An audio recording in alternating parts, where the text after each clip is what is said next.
Narmada యశాల audio సిరీస్కి స్వాగతం. నేను మీ Narmada. Romantic love story నిన్నే పెళ్లాడతా భాగం 69.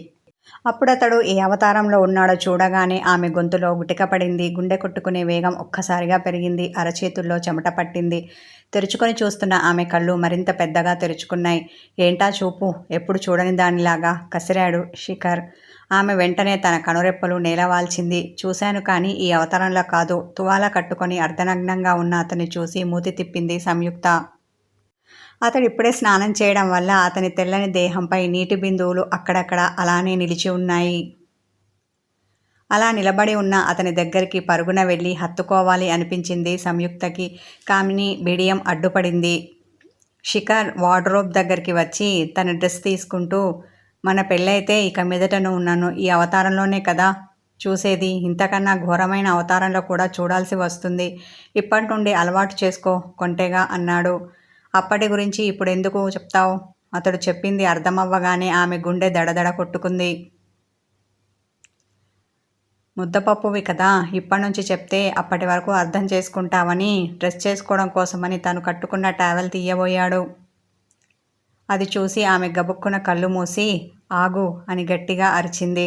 అతడు ఉలిక్కిపడి ఆమెను చూసి కళ్ళు చిన్నవి చేశాడు. నేను ఇక్కడే ఉన్నాను కదా, అలా ఎలా నీకు డ్రెస్ చేంజ్ చేసుకోవాలి అనిపిస్తోంది? పక్కకు వెళ్ళి చేసుకోవచ్చు కదా. సిగ్గు అమాంతం ఆమెను కమ్మేయగా తన చేతులతో ముఖం దాచుకుంది. అతడు ముఖం చిట్లించాడు. ఆ తర్వాత ఆమె ఎలా ఫీల్ అవుతుందో అర్థమవ్వగా నవ్వుకున్నాడు. సరేలే, ఏడ్చి చావకు, పక్కకు వెళ్ళి మార్చుకుంటాను అనేసి డ్రెస్సింగ్ ఏరియాకి వెళ్ళి డ్రెస్అప్ అయి వచ్చాడు. అతడు వచ్చే వరకు కూడా సంయుక్త అలాగే తన చేతుల నడుమ ముఖం దాచుకొని ఉంది. మూసుకుంది చాలు, ఇక చేతులు తీ మృదు గంభీర స్వరంతో అన్న అతడు దగ్గరికి వచ్చి ఆమె చేతులు ముఖం నుండి విడదీశాడు. ఆమె ఒకేసారి కళ్ళు తెరవకుండా చిన్నగా కళ్ళు తెరిచి అతన్ని చూసి అమ్మయ్య అనుకుంది. ఏంటే, ఇప్పుడు కూడా నేను అలాగే ఉన్నాననుకున్నావా? ఆ ఛాన్స్ నీకు మళ్ళీ మళ్ళీ ఇవ్వను పెదవి విరుపుతో అన్న అతడు తనని అనుమానించి కొద్ది కొద్దిగా కళ్ళు తెరిచినందుకు ఆమె డిప్పా మీద ఒక్కటిచ్చాడు. నోటితో చెప్తున్నావు కదా, చాలదు, మళ్ళీ చేతిలో కూడా పని చెప్పాలా? పెదాలు బిగించి అతని చిరుకోపంతో చూసింది సంయు. అలా చెబితే నీకు సరిపోదు కదా, అందుకే రెండింటికి పని చెప్పాను భుజాలు కదిపాడు శిఖర్. అలుకగా అతన్ని చూసి నేను వెళ్తున్నా అంది. కానీ నిలబడిన దగ్గర నుండి ఒక్క అడుగు కూడా ముందుకు వెయ్యలేదు. వెళ్ళు, నిన్నెవరు రమ్మన్నారు? పెడసరంగా మాట్లాడాడు శిఖర్.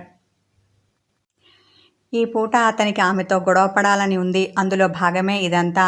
అతని మాటలు నిజమని నమ్మి ఆమె రోషంతో గొడవకు దిగింది. అవునులే, నాకు మాత్రమే ఉంటుంది. నన్ను చూడాలని నాతో మాట్లాడాలని నీకెందుకుంటుంది? ఉండదుగా, మన సైకో బాపతిగా. అందుకే 4 రోజులైనా నా వైపు రాలేదు నువ్వు. కానీ నాకే సిగ్గులేదు, అందుకే ఎగేసుకొని నీ దగ్గరికి వచ్చాను. అది కూడా ఇంట్లో వాళ్ళందరి కన్నుగప్పి నిన్ను చూడాలని. అలా వచ్చినందుకు నీతో ఇలా మాటలు పడవలసిందే ఏడుపు గొంతుతో అన్నది సంయు. అబ్బో, నా కోసం చాలా సాహసం చేసినట్టున్నావు వెటకారంగా అన్న అతడు కావాలని ఆమెను ఉడికించాడు. నిన్ను ప్రేమించింది నేను కాబట్టి సాహసం చేసింది కూడా నేనే. నువ్వెప్పుడూ నన్ను ప్రేమించలేదు, అందుకే నా కోసం ఏమీ చెయ్యలేదు. పైగా నేను ఇలా నీ వెంట పడుతున్నానని చిన్న చూపు చూస్తున్నావు. లోపల నుండి దుఃఖం తన్నుకొని రాగా బాధతో ఆమె గొంతు జీరిపోయింది. ఇప్పుడు నేను ఒక్క మాట అన్నా ఇంకా ఏడ్చేస్తుంది అనుకున్న శిఖర్ సంయు ఇలారా అని ఆమె చెయ్యి పట్టి లాగి తన కౌగిలిలోకి తీసుకున్నాడు. ఆమె అతని ఎదపై ఒదగగానే ఆమె చుట్టూ చేతులు వేసి ఆమెను తన సందిట్లో బంధించాడు.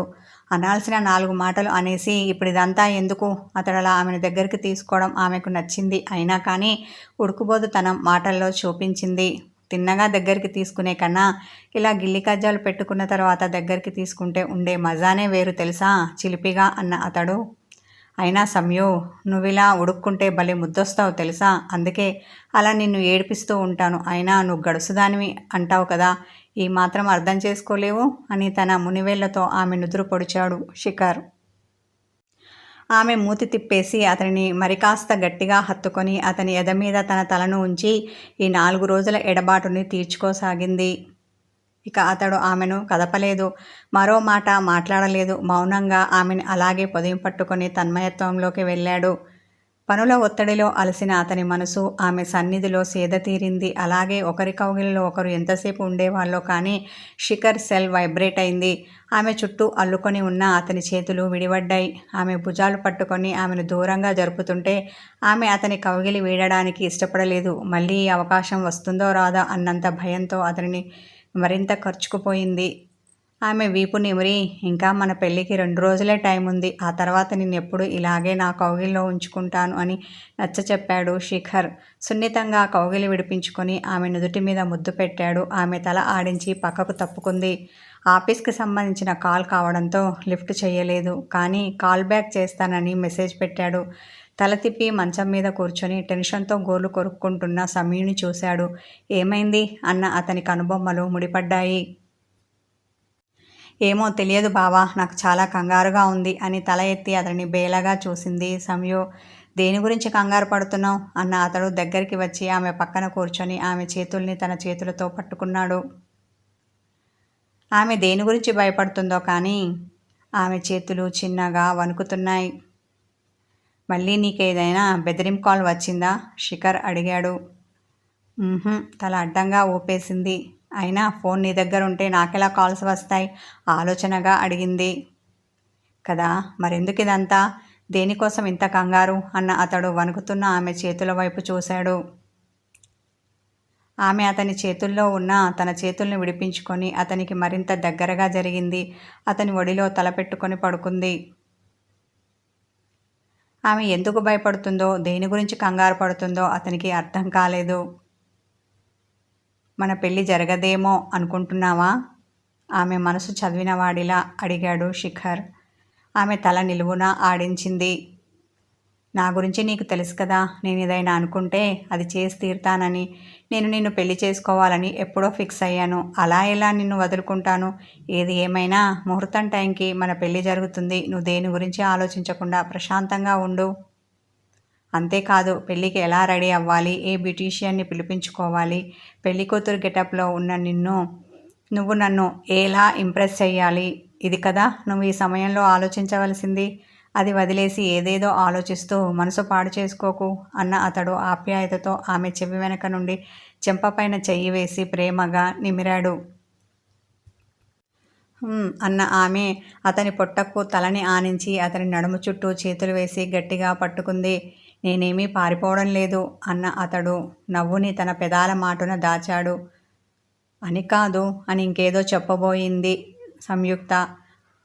కాదు. ఆ తర్వాత ఆమెనే చూస్తూ అతడు మాట ఆపేయడంతో నెక్స్ట్ ఏంటో చెప్పమన్నాడు. ఎందుకో తెలియదు బావా, నాకు తెల్లవారుజామున రోజు ఒకే రకమైన కల వస్తోంది. అది ఎక్కడ నిజమైపోతుందోనని బెంగగా ఉంది అన్న ఆమె అతన్ని మరింత గట్టిగా కరుచుకుపోయింది. ఆమె మాటలు వినగానే అతనిలో నుండి భారమైన నిట్టూర్పు వెలువడింది. నువ్వు ఇలాంటివన్నీ నమ్ముతావా? తన పొట్టలోకి పూర్తిగా దోపేసిన ఆమె ముఖాన్ని తన వైపుకు తిప్పాడు. నువ్వు నమ్మవా అన్న ఆమె అతన్ని విస్మయంతో చూసింది. శిఖర్ తల అడ్డంగా ఊపి చిన్నగా నవ్వాడు. ఇదంతా నీకు నవ్వులాటలా ఉంది కదూ అన్న సంయు బుంగమూతి పెట్టింది. లేకపోతే ఏంటి సంయు, కల వచ్చిందని దాన్ని పట్టుకొని బాధపడుతూ కూర్చుంటారా ఎవరైనా? నిద్రలో ఏవేవో కలలు వస్తాయి, అవన్నీ నిజమవుతాయా ఏంటి? అయినా మనం పడుకునే ముందు ఏది ఊహించుకుంటామో అదే కలగా వస్తుంది అంటారు. నువ్వు అలాగే ఊహించుకుంటున్నావేమో, అది కలలా నిన్ను వెంటాడుతోందని నా అనుమానం అనునయంతో అన్నాడు శిఖర్. మరి పెద్దవాళ్ళు అలా ఎందుకంటారు? తెల్లవారుజామున వచ్చిన కలలు నిజమవుతాయని ఆమె లాజిక్గా అడిగింది. మరోసారి భారంగా నిట్టూర్చాడు శిఖర్. పెద్దవాళ్ళు అన్నవన్నీ నిజమైపోవాలని లేదు కదా, కాబట్టి ఇంకా ఎక్కువ ఆలోచించకు. నువ్వు ఇలాంటి పిచ్చి పిచ్చి ఆలోచనలతో గడిపావంటే పెళ్లినాటికి ముసలిదాని అయిపోతావు. అప్పుడు అందరూ అబ్బాయి అంత అందంగా ఉంటే పెళ్లి కూతురేంటి ఇంత చండాలంగా ఉంది అంటారు. అలా అనిపించుకోవడం నీకు ఇష్టమా అన్న అతడు ఆమెను ఉడికించాడు. అంటూ గబుక్కున లేచి కూర్చుంది సంయు. లేదు లేదు, పెళ్ళిలో నేనే అందంగా కనిపించాలి. ఇంత అందమైన అమ్మాయిని ఇలాంటి అబ్బాయికి ఇస్తున్నారేంటి అని అందరూ అనుకోవాలి. చూస్తూ ఉండు, అలా రెడీ అవుతాను నేను ఉడుకుపోతుతనంతో అన్న ఆమె అతని కళ్ళల్లోని కొంటతనాన్ని చూసి నాలుక ఖర్చుకుంది. మొత్తానికి లైన్లోకి వచ్చావు. ఆమె భుజాల మీద తన 2 చేతులు వేశాడు శిఖర్. లైన్లోకి రావడం ఏంటి? దేని గురించి అంటున్నాడో అర్థం కాక బిక్కమొహం వేసింది సంయు. అందుకే మరి నీకు బ్రెయిన్ లేదనేది శిఖర్ అనగానే మూతి ముడిచింది సంయు. ఏది తిన్నగా చెప్పడు, పైగా నాకు బుర్ర లేదు అంటాడు. అందుకే ఇతన్ని తింగరోడు అంటాను నేను, నోట్లో తిట్టుకుంది. ఏదో అంటున్నావు అన్న అతడు ఆమె డిప్పా మీద ఒక్కటిచ్చాడు. ఇదిగో ఇంకోసారి ఇక్కడ కొట్టావు అంటే బాగోదు చెప్తున్నా. అతడు కొట్టిన దగ్గర ఎడమ చేతిని పెట్టుకొని కుడి చేతి చూపుడు వేలు అతనికి చూపించింది సంయు. కొడితే ఏం చేస్తావు? కళ్ళు ఎగరవేసి ఇంకొకటి ఇచ్చాడు శిఖర్. అబ్బా అని అతడు కొట్టిన దగ్గర రుద్దుకున్న సంయు. బ్రెయిన్ లేదు అంటావు కానీ అక్కడే నన్ను కొడతావు. అసలే నాది చిన్న మెదడు, అది మరీ చిన్నది అవుతుంది. ఇలాగే నువ్వు 4 సార్లు కొట్టావనుకో, అది పూర్తిగా చితుకుతుంది. అప్పుడు నిజంగానే నేను బ్రెయిన్లెస్ లేడీని అవుతాను. అలా నీకు ఇష్టమా చెప్పు? కళ్ళు ఎగరవేసింది సంయు. ఇలా ఆఫ్ మైండ్ ఉన్న నీతో వేగలేకపోతున్నా, ఇక పూర్తిగా పోతే ఎలా ఉంటుందో ఊహించడానికి భయంగా ఉంది అన్న అతడు సరేలే ఇక మీద కొట్టను ఆమెకు మాట ఇచ్చాడు. ఇలా అన్నావు బాగుంది నవ్వుతూ అన్న ఆమె. అయ్యో నా మతిమండ, స్నాక్స్ చల్లారిపోయి ఉంటాయి, ముందు తిందాం బావా, ఆకలిగా ఉంది అని మృదుల ఇచ్చిన స్నాక్స్ అతనికి ఇచ్చి తను కొద్దిగా తీసుకుంది. అతడు తింటూ సంయు అని ఆమెను గారంగా పిలిచాడు. ఏంటని కళ్ళు ఎగరవేసింది ఆమె. మనం హనీమూన్కి ఎక్కడ వెళ్దాం చిలిపిగా అడిగాడు. ఓ బావా నువ్వు మరీను, మనకింకా పెళ్ళి కాలేదు, నువ్వేమో అక్కడ వరకు వెళ్ళావు. అయినా నువ్వు ఈ విషయం ఇప్పుడు కాదు అడగాల్సింది, పెళ్ళైన తర్వాత అని సిగ్గుపడింది. ఇప్పుడు ఒక మాట అనుకుంటేనే కదా దానికి సంబంధించిన ఏర్పాట్లు చేయగలను. చెప్పు ఎక్కడికి వెళ్దాం? సిగ్గుతో ఎరుపెక్కిన ఆమె ముఖాన్ని మురిపంగా చూశాడు. పో బావా నీకు సిగ్గులేదు, ఎవరైనా పెళ్ళికి ముందు ఇలా అడుగుతారా? ఆమె 2 చేతుల నడుమ తన ముఖాన్ని దాచుకుంది. కొన్ని విషయాల దగ్గర సిగ్గు వదిలేయాలి, లేదంటే పని జరగదు అన్న అతడు ఆమెను చూసి కన్ను కొట్టాడు. ఆమె సిగ్గుతో పూర్తిగా ముడుచుకుపోయింది. భవిష్యత్తులో తను అతనితో గడపబోయే తరుణం గుర్తుకు రాగా ఇంకా అతని ముందు ఉండలేక లేచి వెళ్ళబోయింది. అతడు వెళ్లకుండా చెయ్యి పట్టి ఆపేశాడు. ఎక్కడికి? మృదువుగా అడిగాడు. నువ్విలా మాట్లాడితే నేను నీ ముందు ఉండలేను, అందుకే వెళ్తున్నా అంటూ ఎటో చూసింది. ఎలా మాట్లాడాను? తనలో నుండి తన్నుకు వస్తున్న చిలిపి నవ్వుని పెదవి దాటనివ్వలేదు శిఖర్.